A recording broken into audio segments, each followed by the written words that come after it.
Right. Morning, everybody. Thank you for joining us on our investment webinar. You know, the timing couldn't be better. It's seriously interesting times. And in these interesting times, how do we deal with this exceptionally volatile market as panic sets in and there's just darkness on the horizon? So, if we have a look today, I'm Nick Brummer. I'm the director and founder of Investonline. Investonline are financial advisors and investment managers. I separately run a separate fund called the Prosperity Fund, which has actually held up quite well through this. Let's call it a correction. So at the moment, a lot going on. Obviously, Trump and tariffs is the key focus. But with that, markets, especially the US market, has been expensive. There's been a wide range in valuations across the world. We've spoken about this in our newsletters on our website. Arguably, the US market has been expensive. And we focus on the US market because the US market comprises 70% of the world market. So it's really a big driver to global investment. So to date, the S&P is down 19%. The NASDAQ is down 24%. And these are off highs in February, so just over the last few months. Europe market is down 14%. The JSE in dollars is down about 15%, down by 8% in rands. So is this a correction or the start of a crash? It's interesting to look over history that the US market over the last 100 years has had 22 corrections of over 20%. 22. So that's a correction, let's call it, every 4.5 years. So we're at 20% now. How much lower can it go? So there's a lot to talk about other than East and West tensions, the tariffs, AI. AI's corrected a lot. NVIDIA, their main share, is down 35% from its high. Also something we've spoken a lot about in our newsletters.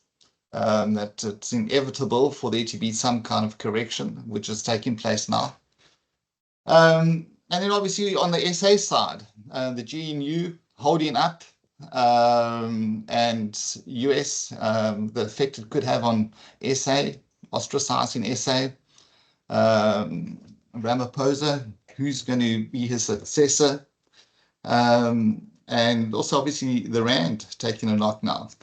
Well, in any case, lots to talk about, and we've got Hywell George from Old Mutual joining us. He's a director of investments there, and Hywell's going to hopefully cast some light on all these issues and maybe give us some insights in terms of how things are going to be looking going forward.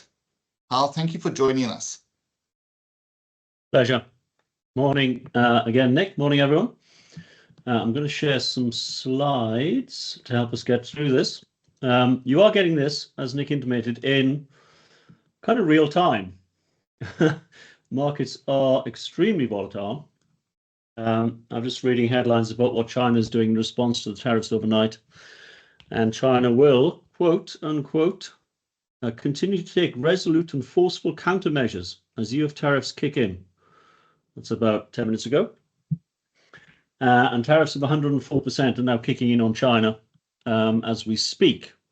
So extremely testing times for markets, for economies, for the world. What I'm going to try and do is kind of give you a sense of what Trump is trying to do. And let's see if it makes any kind of sense. When anyone mentions Donald J. Trump, it tends to be quite an emotive topic. Some people love him, a lot of people hate him. I'm going to try and be dispassionate about it. It's my job to be objective, and my job is to predict what is likely to happen, not what I would like to have happen. So it's very important to be objective in these issues, and I will certainly attempt to be so. So bear with me on that. Put the personalities to one side and let's see what the plan might be. I'm assuming everyone can see my slides. Someone's going to shout if they can't, so I'll keep going. Cool. And I've got quite a lot of slides. I'm going to cover Trump. I'm going to cover a little bit of AI, a little bit of global politics, as you would expect. So let's get going. First of all, Trump came into power January 20th. This is the photograph. It was a peaceful transfer of power, to remind everyone. There were concerns it might not be. From my side, all I really wanted at that point was a peaceful transfer of power, non-contested. That actually did happen. There was a clear winner. It happened to be Trump. And I say, like him or loathe him, you can't doubt the pace at which he's operating. It was straight to work on day one, in fact, pre-day one. And an extraordinary amount has happened. Flooding the zone, they call it. So news is coming at us from every single direction. You know, it was immigration, then it was deportations, then it was DOGE.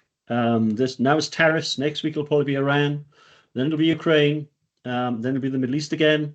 So yeah, a lot to keep on top of and a lot happening. What is it trying to do? I'll put it into three quick buckets. 1, domestic economy. 2, society. And 3, foreign policy. And we'll get into tariffs straight away. So tariffs followed by tax cuts. This is the great global reset, which Trump is attempting to engineer, which is looking to reshore business to the United States and make the US more competitive globally and make the trading landscape more, quote unquote, fair to America. We'll investigate whether that's true or not. End the EV deal, withdraw from Paris Accord. I'm sure many people might not agree with that, but that has happened. EV being electric vehicles, by the way. DOGE, which is Elon Musk's government cutting initiative, moving fast to reduce costs. I think moving fast and breaking some things, I think would be true. Let's get into that. Trump's been very clear that he wants the US to be the crypto capital of the world and build a Bitcoin strategic reserve around that, and also to be the lead in AI, artificial intelligence. We'll come back onto that. And also invest in fossil fuels.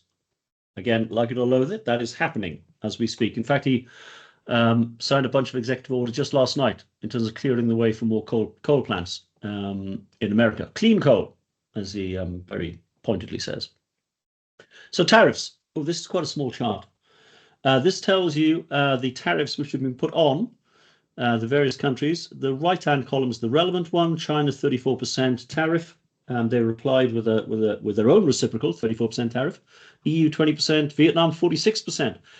And on the left-hand side is the White House's estimate of the tariffs on US goods from those countries. That was a misnomer. That calculation on the left-hand side was nothing to do with tariffs, which overseas countries put on America. It was simply a calculation which was the quantum of the trade deficit of that particular country divided by the total amount of imports into America from that country. So it was a ratio which came up with a ratio of 67% for China, because they run a very large trade surplus with America. Similarly for the European Union, Vietnam, for example, 90% trade deficit compared to the total level of exports to America, because Vietnam doesn't import very much things from America. So they got slapped with a 46% tariff. So quite egregious stuff, way more than people were expecting, and is causing an enormous amount of noise, both in economies and in the market.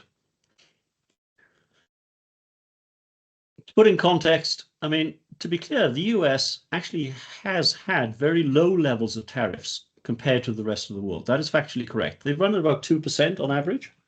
The rest of the world, depending where you are, Europe's about 3% tariffs. Asia's about between 6 and 7%. India's 12%. So in that simple sense, America has been hard done by in terms of relative tariff rates, in terms of access to markets. What Trump has done, he's taken from 2%, you can see in this chart, to give or take 22, 23% tariff, which is higher than it's kind of ever been in America. You can go back to the 1930s, the last time this happened. So it is an extraordinarily large move. And what's the idea? The idea is to do one of three things, or possibly all three. Number one, when you collect the tariff on goods coming in, you generate revenue for the revenue service. So they've termed it the external revenue service as opposed to the internal revenue service, the IRS. And they're aiming for between $500 billion and $1 trillion of tariff revenue per annum. I don't think it's going to happen, but that's one immediate effect which happens. The second is to reset the global playing field. As I mentioned, tariffs elsewhere have been higher, and this is what we're entering into now. Quote unquote from the White House, 70 countries are knocking on their door, literally, to come in and make trade deals. And if you look at some of the examples here, I mean, tariff on motorcycles into India from America is 30%. Cars in Argentina is 35%. Cars into the European Union is 20%. So European Union customers pay a 20% tariff on US cars coming in. US customers pay a 2.5% tariff on European cars coming in. So that is de facto unfair. Agricultural products, etc. So there's a lot of these examples. And Trump is looking to use I'll call them egregious tariff rates to collapse these unfair tariffs and create trade deals with the rest of the world, which are much more advantageous to America. So American companies are more successful, they can manufacture more and export more. That is the play. And in terms of that deal making, that play looks like it's working. Vietnam's already gone offered at 0%. European Union is talking about 0%. South Korea overnight is talking about 0%. So in that sense, Trump's going to alter the deal, ask for something outrageous, settle on something sensible. In real time is currently happening. The great outlier is China. And that's what's really worrying markets at the moment. I'll come back onto that. And then the onshoring piece. And so companies don't produce in offshore markets. They onshore into America to avoid the tariffs. There is some evidence of that happening. It's running at about $2 trillion of inward investment into America, led by SoftBank. You can see here, Apple has pledged $500 billion investment into America. Apple being an American company, but which utilizes a lot of offshore capacity, as you probably know, in China and India, in fact. $500 billion, Nvidia, hundreds of billions, TSMC, that's a semiconductor company. So, there is some of this happening. So in terms of a policy, it's kind of working as he wanted it to. The big unknown is China. And that is as we speak. I'm not sure how China capitulates, because it will have to come to the table at some point. And I don't see Trump backing down, but we're going to see how that pans out. Maybe we'll take questions on that afterwards. So that's tariffs. And that is the current storm. That is this week's storm. Last week's storm was DOGE, or maybe the week before, the Department of Government Efficiency. Let me talk a little bit about that. Elon Musk was brought in to slash costs across government, just to be clear. When Elon Musk took over Twitter and renamed it X, he fired 80% of the workforce, for those of you who aren't aware. X is now more profitable than it's ever been, and with more subscribers. So it turns out they didn't need 80% of the people. But that process is brutal. And this is what we're seeing in real time with government agencies. Now, why did they do this? Not for forgive me being glib, not for the fun of it. It actually had to be done. If you look at the trade deficit, the budget deficit in America. So in terms of revenue collected by the government versus spending by the government spends in America about $6.5 trillion per annum on various programs, including defense and interest. 6.5 trillion. They bring in revenues 4.5 trillion. So they're $2 trillion per annum offside. It's like you running your household being, with that kind of P&L. It's not a smart thing to do. So the idea is to reduce government spending by $1 trillion and bring that budget deficit down to a manageable number. And also raise revenue from offshore through things like tariffs to reduce it further to get to a balanced budget at some point. At which point they will cut taxes for the majority of low-income earners, not high-income earners, but low-income earners. That's the play. So if you look at debt in America, it is completely unsustainable. It keeps on going up. It's currently about $36 trillion in America of net debt. If you take the first 220 years of the US's existence, it generated its first $1 trillion of debt in the first 220 years. It is currently adding $1 trillion of debt every 90 days. So the US is going bankrupt, and something had to be done. You have to reduce government spending. Also, government's influence in the economy is too much. Government spending is half the economy in the United States now. So federal plus state plus local, that's 46.8%. That's at 2020. It's higher now. I think it's probably above 50% now. And once government becomes more than half the economy, private enterprise gets stifled and economies tend to stall. Again, that's a big problem. And then finally, to round the point home, most people have seen this, interest payments on these large amounts of debt in America are now, give or take, $1.2 trillion per annum. $1.2 trillion of the $6.5 trillion is spent on interest. Unsustainable. That's more than they spend on defense. And that is a number which also is only going up because the debt is going up. So DOGE has gone in and found all kinds of things in government which are a little untoward, bordering on fraud. I think we're going to hear more about fraudulent payments in the coming weeks, particularly with backhanders to politicians. That's going to be interesting. But they have found fraud and abuse. These are some slightly silly examples, but they are. If you go through the programs they've cancelled, you see a lot of this. $500,000 study to see if selfies make you happy. This is government spending. This is taxpayer dollars. $20,000 to fund drag shows in Ecuador. $80,000 to ask taxi drivers in Ghana if climate change makes it harder for them to drive. Okay, I could go on. I've been through all 5,500 projects they've cancelled in one of these agencies. There's a lot of this going on. More seriously, this is hard to believe. The White House, we cannot track $6.2 billion we sent to Ukraine. That number is probably $80 billion, as Zelensky mentioned just last month. They simply haven't audited the money they sent to Ukraine. I'm not against defending Ukraine, but they haven't audited it. They don't know where the money's gone. California, again, I'm not against combating homelessness, but $24 billion, they don't know where it's gone. I've got a feeling where some of it's gone. And it's not to the homeless. The Pentagon, we can't track $2.3 trillion in military spending. $2.3 trillion in military spending. Okay, the Pentagon has failed its annual audit 6 years on the trot. The US Treasury, we can't track $5 trillion of pandemic spending. This is remarkable stuff. Musk and his team are trying to get to the bottom of all of this. This is taxpayer dollars. It's not free money. Okay, you can't read this slide, but I'm going to tell you what it is. Over the Biden term, this is not a political point, but over the last 4 years under Biden, the government spending went up by 52%. No one talks about this. It went from 4.5 trillion to 6.5 trillion in 4 years, up 52%. You can't do that as a government. It's a problem. If you're interested in DOGE, you can go on to doge.gov, which will list all the projects they're cancelling, all the government buildings they are selling, all the staff cuts they're making. And I feel badly for the staff being cut, but people get cut all the time in the private industry. It's just happening in government now, I'm afraid. So doge.gov is very informative. It goes through every agency, every detail. This is a detail which is a particular contract they had with a management consultant in the Democratic Republic of Congo, to whom they were paying $2 million a year. Okay, well, probably don't want to be doing that kind of stuff too much. So every little detail is there if you're interested, doge.gov.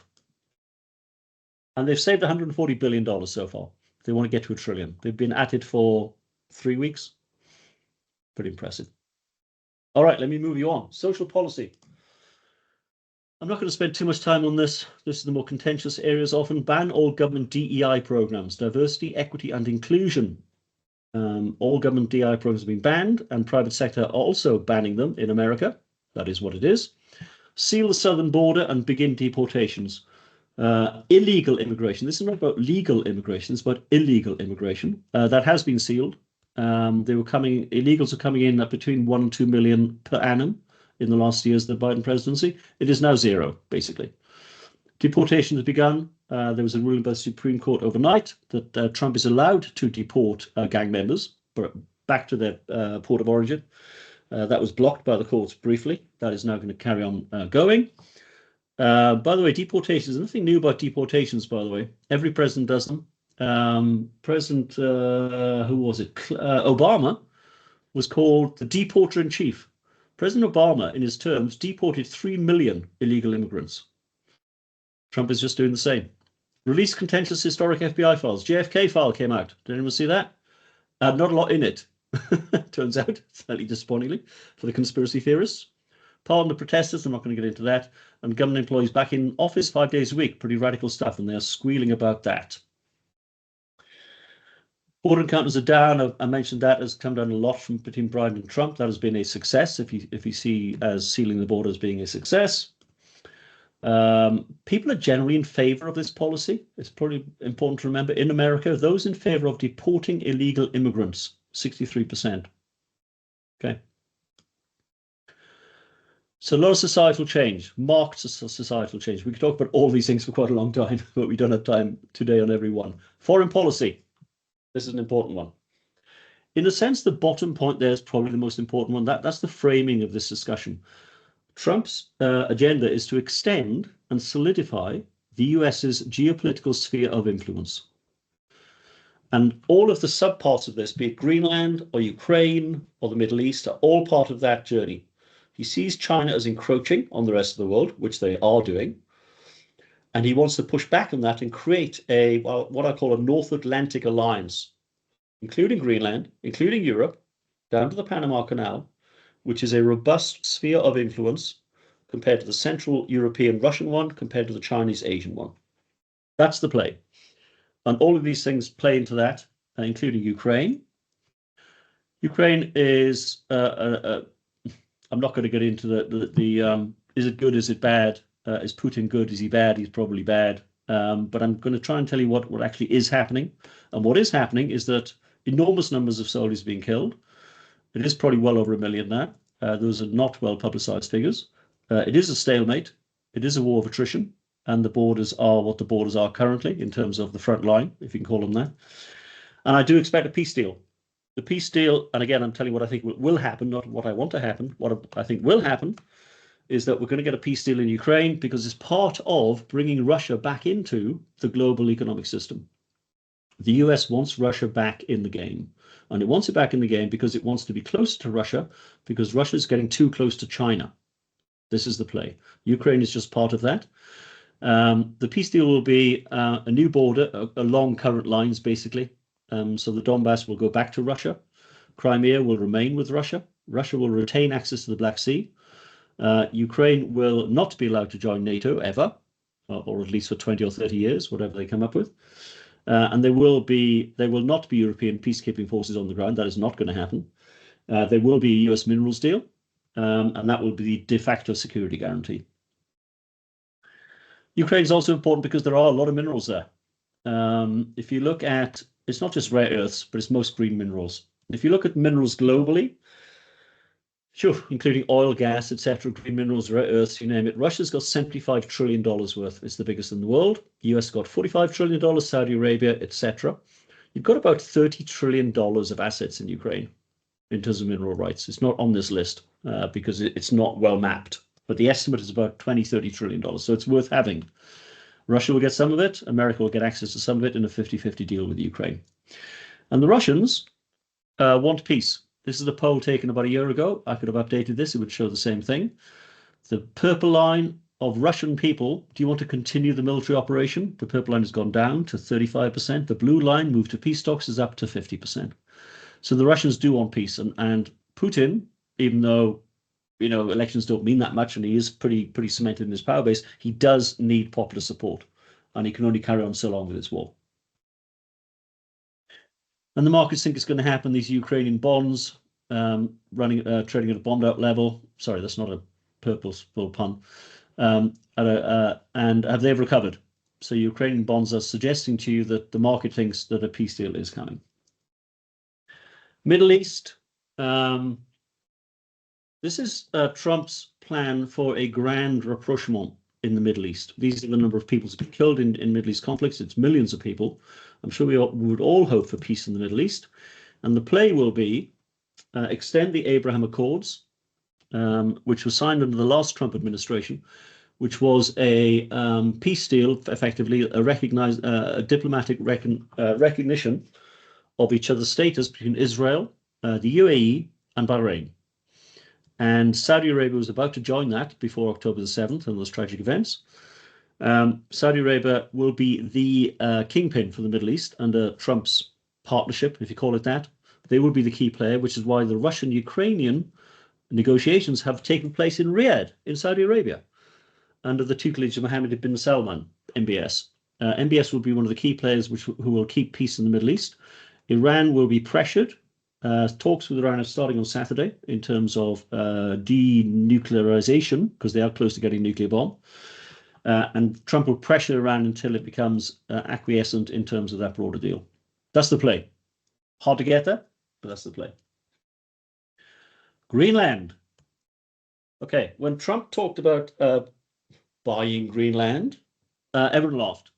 Where is it? What's the point? You're crazy. It's not crazy at all. It's actually geopolitically very important.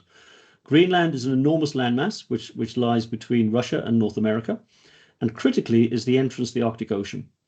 So the Arctic Ocean is geopolitically important. It also has enormous amounts of minerals. The Arctic Ocean has, it's estimated, about 1/4 of the remaining oil reserves in the world. So very mineral rich, and unlike the Antarctic, you can drill in the Arctic. And China's already invested $500 billion in doing so in the Arctic. So if America doesn't start to control this area, then China and Russia will. So buying Greenland is not outlandish at all. Greenland is two-thirds the size of India. Can you believe that? That is a big landmass. The US already has 2 military bases there, including one spaceport and a military detection base, which is critical to its defense. And bingo, Greenland also has resources. It's got about 1.5 million tons of rare earths, which is about the same as the United States. China's got the most, you'll notice, which they will be using shortly in these negotiations with America on tariffs. We all need rare earths in everything we use today, by the way, from mobile phones, this computer screen, to our vehicle. Critical. And shipping, it is 30% cheaper to ship through the Arctic Ocean, the North Bering Strait, Northwest Passage, than it is to go the other route, which is through the Panama Canal or through the Middle East. 30% saving on shipping is enormous. And as the ice retreats in the Arctic's about half the size it used to be because of global warming. Ships are able to go through there. And again, you need to control that shipping route, which Russia are attempting to do right now. So Trump lands in Greenland repeatedly, and we'll see what happens. They have tried to buy Greenland before, by the way. This is not the first time. This is the third time America's tried to buy Greenland. And don't forget that America became its current size by buying half the land it currently is. Louisiana purchase, the Alaskan purchase from Russia, which is this one, $7 million to buy Alaska from Russia. In 1867, William Seward, the foreign secretary at that time in America, also tried to buy Greenland for $15 million. But Congress blocked him because it was too much money. US also tried to buy it after World War II. So there's nothing new in this. I don't think he will buy it, actually, but he just wants coercion kind of sphere of influence over it. That's the play. And finally, in terms of Europe, Nick asked me to mention Europe and NATO. My view, Trump is actually supportive of NATO and supportive of a strong NATO, but you can't have a strong NATO unless Europeans step up and spend on it. And Trump's been harping on about this for 10 years. These are the percentage of GDP spent on defense by NATO members. NATO guideline, that's not a guideline. It should be NATO minimum is 2% spend of GDP on defense. All the countries were below it, with one exception. No, United States. Oh, there you go. They're all below it. They've now all increased, and some of them are above 2%. Trump is now pushing them to go to 5%. You have to have a strong NATO, strong defense alliance to sit alongside the United States. Otherwise, the United States, as in here, continues to fund 2/3 of the alliance. So all this ribbing of Europe is prompting this increase in spend, which is what Trump wants, which will make Europe a stronger partner in his North Atlantic alliance. That's the play. And then I'll finish in terms of the East-West tensions, the great power game. I could give an entire talk on this, but I won't. I'll run through this. This is America versus China. Who's going to win? And spoiler alert, at the current trajectory, China is going to win the great power game. China is now the largest economy in the world on a purchasing power parity basis. It has gone from, on the left, 8% to 19% of world GDP. America's gone from 20% to 16%, as has Europe. That's in the last 20 years. So China is the largest economy in the world. China is also growing through its access to technological innovation. And China is ahead in almost all the technological categories you could care to mention. And that is reflecting in its green economy GDP, its digital economy GDP, which is far outstripping the real estate crisis in China. So China continues to grow 5% per annum. And partly that's because of trade. Right? China is the #1 trade partner with 124 countries globally. That is true for America for 56 countries. This would be completely the reverse 20 years ago. So for almost all countries which mean anything globally, China is their most important partner. And China's spheres of influence are many. economic, geopolitical, technological, I've mentioned, energy superiority. Energy in China, by the way, is 1/3 of the cost of American energy. It's 1/9 of the cost of UK energy. Energy superiority is critical when it comes to artificial intelligence because of all the data centers you have to power. Space dominance, I'm not going to talk about too much. Military, we'll cover these really quickly.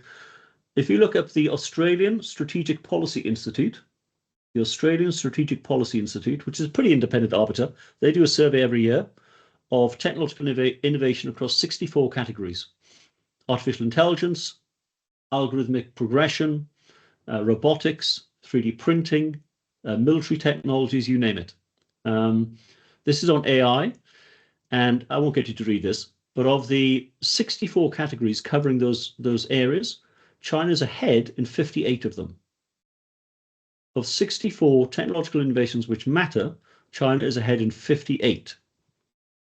Okay, China's winning this race, and it's becoming dominant. Look at this, solar panel production. 88% of solar panels come from China. This is global share.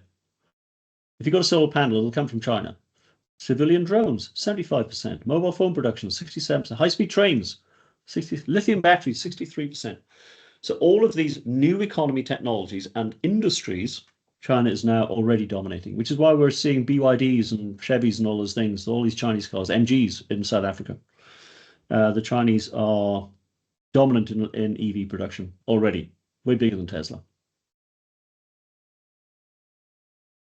And in terms of global sphere of influence, this is the Belt and Road Initiative, lighting up the old Silk Roads, the ancient Silk Roads, where China dominated trade, by the way, from AD 29 to the fall of Constantinople, which was 1453 AD. So you had 1,500 years of dominance of China, of these trade routes, and they're lighting these back up again. They spent $1 trillion so far. 150 countries have bought in and built projects. These are roads, ports, railways, digital infrastructure. And this is China's sphere of influence globally. This is what Trump is afraid of. And he's right to be afraid because China's winning this. China's winning the space race. This is the Chinese space station, the Chengdu, which launched 9 months ago. The US International Space Station is being decommissioned in 3 years' time. The US will not have a presence in terms of a space station. China will.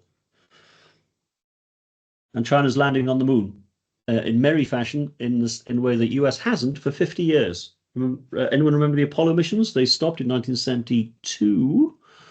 Yeah, 53 years ago. China's been landing on the moon for the last 10 years. Why? Because the moon is rich in minerals. The minerals you need for the new green economy, the moon has lots of them. And the moon is not mapped as yet. It's a first come, first served thing. So China's winning in space. And China's winning in the military. China's the largest military in the world, 2.1 million people, active servicemen, not reserves. India's the next biggest. And it is now dominant in terms of naval power, certainly in the South China Sea, which is an important area, with 350 frigates. And the US now has about 320. That's the largest naval force in the world since the UK at the beginning of the First World War. Oh, there is 348 frigates compared to US 296. There you go. China is spending notionally or officially about $300 billion per year on defense.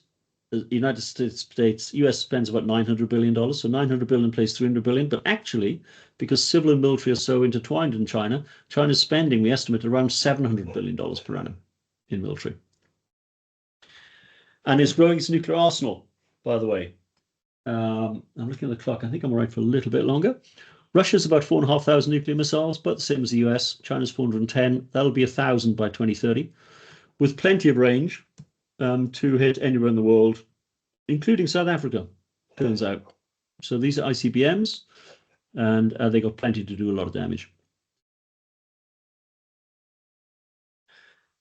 Okay, that's a kind of broad view. I'm going to talk very quickly about markets and then a little bit about AI. Nick, have I got 10 minutes? Is that right or not? I'm good? You're nodding. Perfect. All right.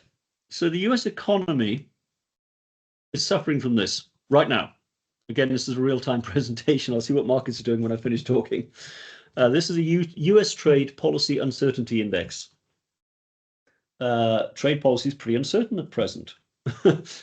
Tariffs have thrown an enormous spanner into the wheel. The cost of the iPhone is going to, if it's 640%, 104%, your iPhone is going to be double in America. That's untenable.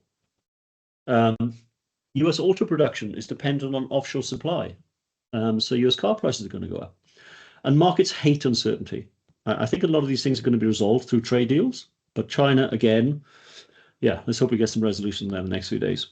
But markets hate uncertainty, and this is why they're going down. They also hate recession. This is a real-time estimate of GDP growth in America. It's called the Atlanta Fed GDP Now model. Atlanta Fed GDP Now model. You can look it up online. It's got, this is pre-tariffs actually. This has gone from plus 3.9% estimate for the current quarter to minus 2.8%. Now you've got tariffs on top. I've been talking about risk of recession in the US for a little while. I think it's now probably come down the pipe, which will be bad news for markets. Although a lot of that bad news has been priced in already, we'll come to that. But recession is more likely than not, I suspect, now in America. And inflation is not really tamed. This is a little bit of the problem. So there's a bit of a note of caution here. This is inflation in the 70s compared to inflation now. The longer line is the 70s. You can see inflation kind of comes in waves, like the COVID waves. And we've had the first wave of inflation. We're probably going to get another one, which will be a stagflationary plus. And markets really don't like stagflation, which is higher inflation and low growth. And you've got a market which has been pretty concentrated. You won't be able to read this, but the top 5 companies in America are about 30% of the market, or certainly were till last week. So the top 5 companies are 30% of the market. That's very concentrated. The last time that happened was the Nifty 50 back in the 70s, if those remember it. The top 5 companies, Nvidia, Microsoft, if someone can read this, Amazon, Alphabet, Tesla. There you go. I can just about read it. All the shares are down about 25, 30, 35. Tesla's halved. So you're seeing a lot of that puff come out of the market. The AI bubble is deflating. That's a good thing. And so you're seeing a lot of what I've been worried about, I think, and Nick as well, in terms of this concentration unwinding. That's a good sign. We're going to get a more healthy market. And markets are kind of coming down in value.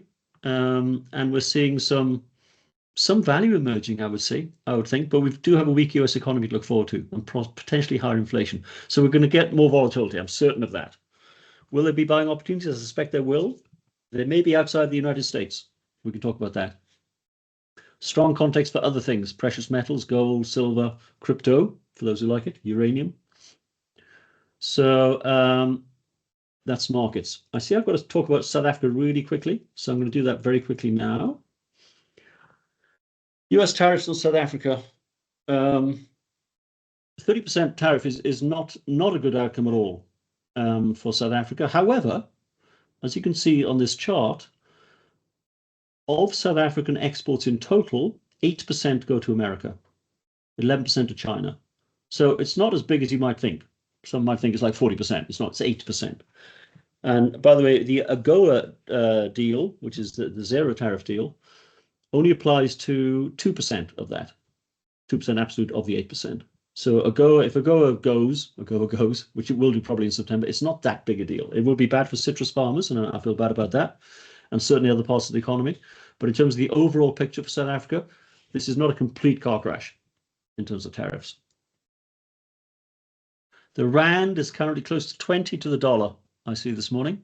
This is the long-term chart of the Rand. The Rand tends to go down because we have a negative inflation differential compared to the end of the rest of the world. So just mass forces the Rand down, because if you've got higher inflation, your currency does depreciate.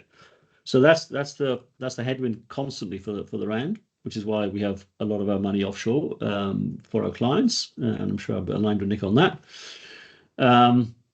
This is the post-GNU before the hike to 20. The Rand's been pretty flat post-GNU. GNU is a very positive thing, and it's still holding together, I see, from yesterday. The GNU is very positive South Africa. I'm actually very positive on South Africa generally.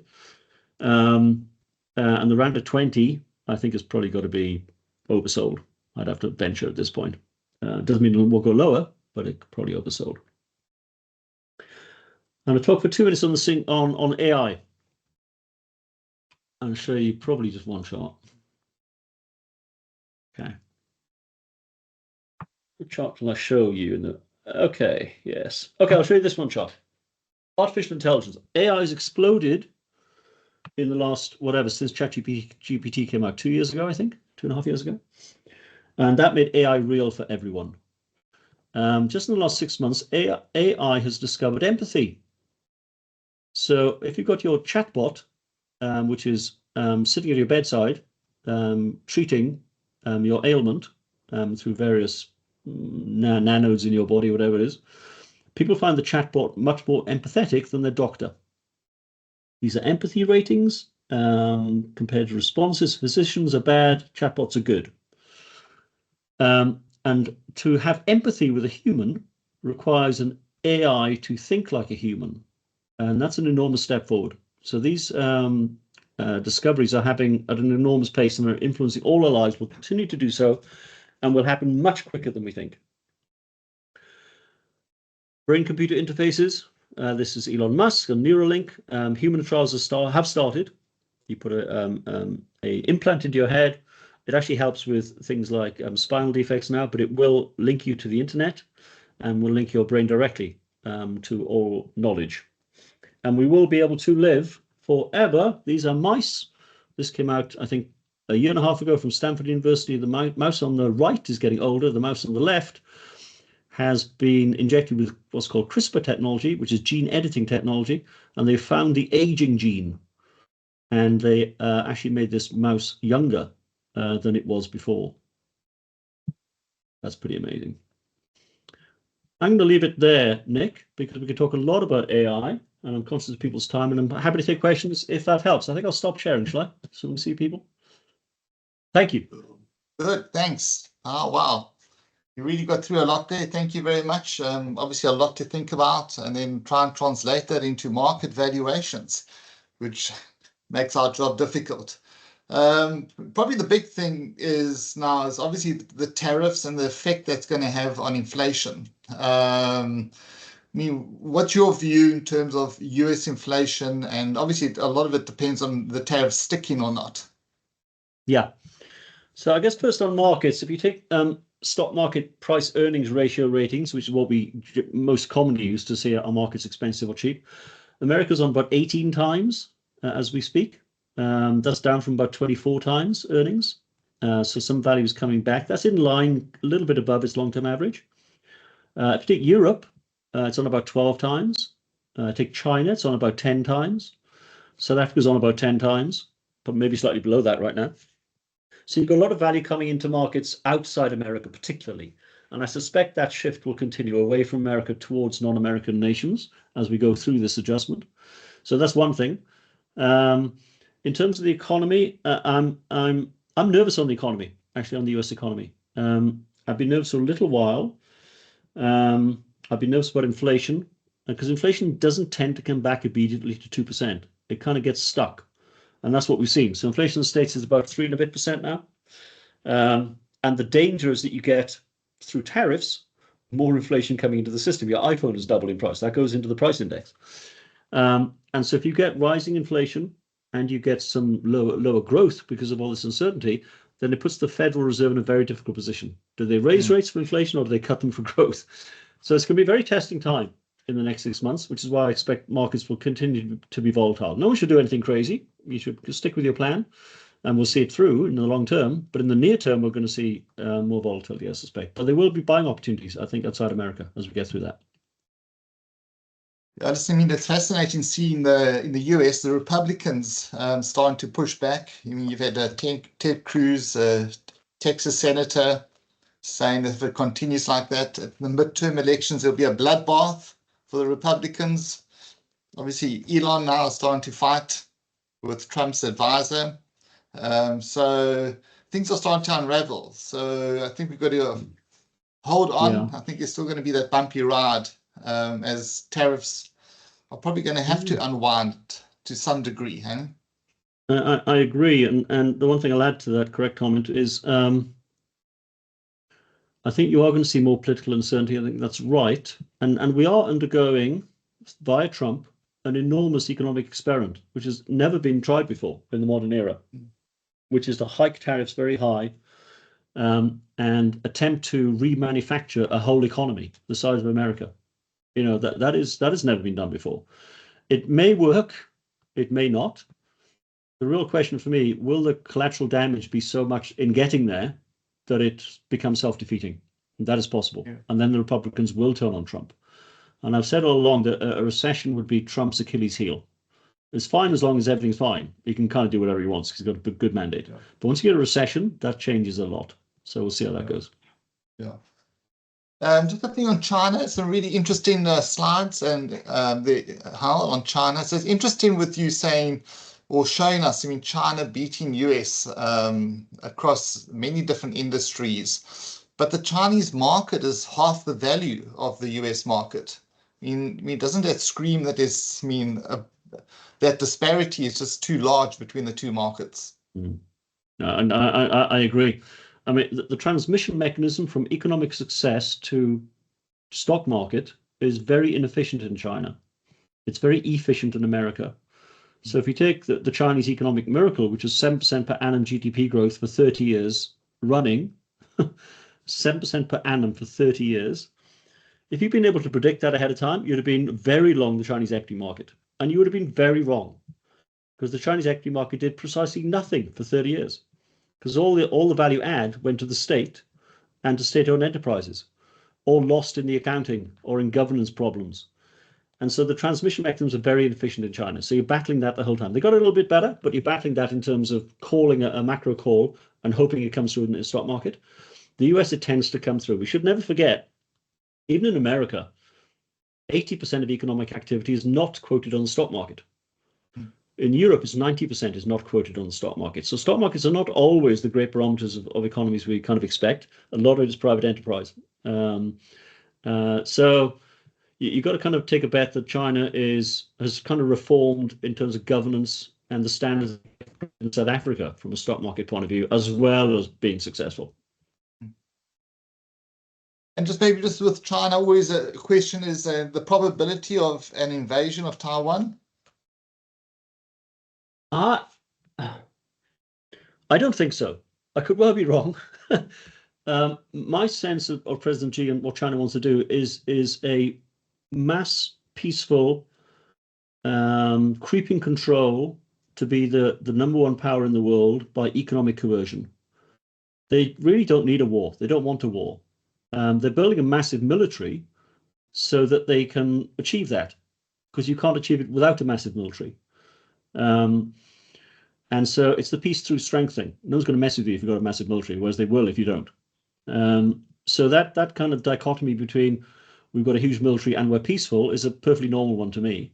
So I doubt it. They just don't need the stress, and I think it'll in time they'll coerce it into their economic orbit, their political orbit. It's starting to happen already. There's plenty of stuff on the ground in Taiwan happening in terms of political activism. There is a pro-China party, which was narrowly beaten by the pro-independence party.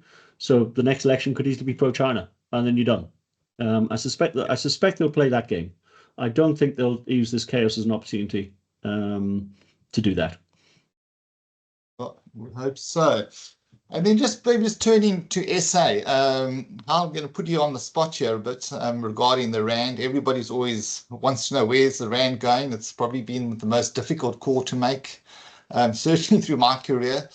Obviously, it's spiked out now with a risk off trade. Where do you think we'll see it settle? I mean, over the next 12 months? Yeah, this is, I kind of alluded to it in terms of the chart. As a professional investor, you're battling a long-term headwind with potential tailwinds. Your long-term headwind is that mathematically the Rand has to go down by give or take 3% per annum over 20 years. So that's your base case. And then you're kind of betting against that in terms of near-term numbers. So you're very unlikely to get a 5-year tailwind. So your tailwinds are quite short-term. So these are by necessity tactical calls, which are much more difficult to make. It seems to me right now the Rand is oversold. That I think that's pretty clear to me. It's just blown out from 17.5 to 19.5, 20, and it generally comes back from that. And even if it was trading at 18.5, I'd probably still be a buyer down to 17.5. That's been my view. And so, in simple terms, I'm a buyer of the Rand right now. But in terms of 1 week view or 2, I could well be very wrong. But I would certainly start buying it. Yeah, I know it's a very tough one. Certainly, 18, maybe 17 and a half. Were you saying 17 and a half? Yeah, that's where I'd expect it to get at some point over the next 6 months. I would hope it'd be at 17 and a half. Yeah. Okay, fine. Okay, good. Right, well, Hal, thank you very much. We've covered a lot. There's a lot to think about. I'm just going to wrap it up with a couple of issues in terms of Investonline. When times are tough like this, what do you do? There's obviously a picture of our team, and I would honestly try and find a financial advisor. You can ask us to look at your portfolio. Let me just go through a couple of our services there on our next slide.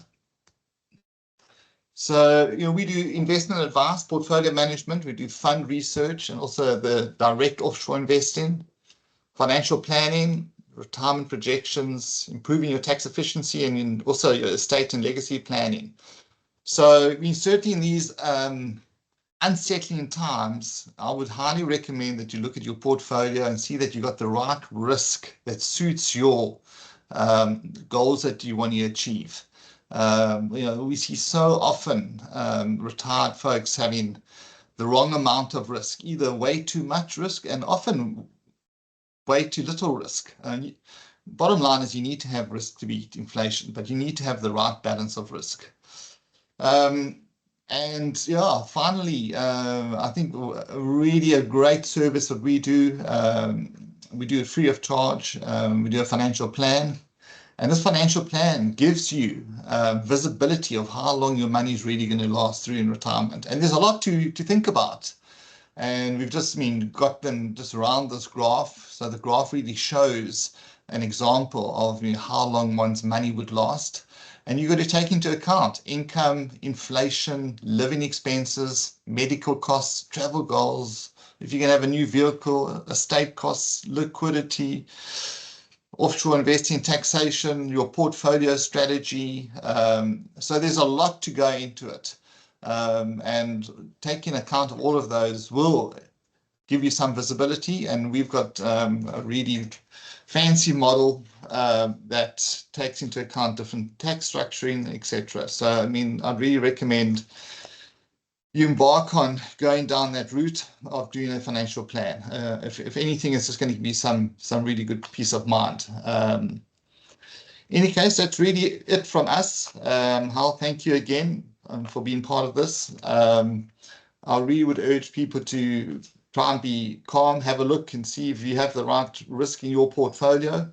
I think we're still going to have some bumps along the way, but I think sense will prevail. The US cannot afford to have a recession, not just the US. Donald Trump can't afford to have a recession. And I think there's going to be a lot of pressure for them to come to some more reasonable agreements between the different countries.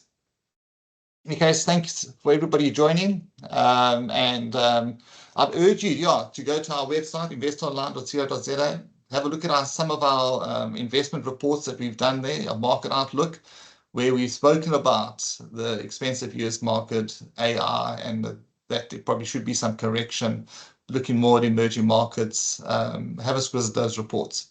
Thank you very much, everybody. Thank you, Hal. Thanks for joining us. Thanks a lot. Bye-bye. Cheers. Bye-bye.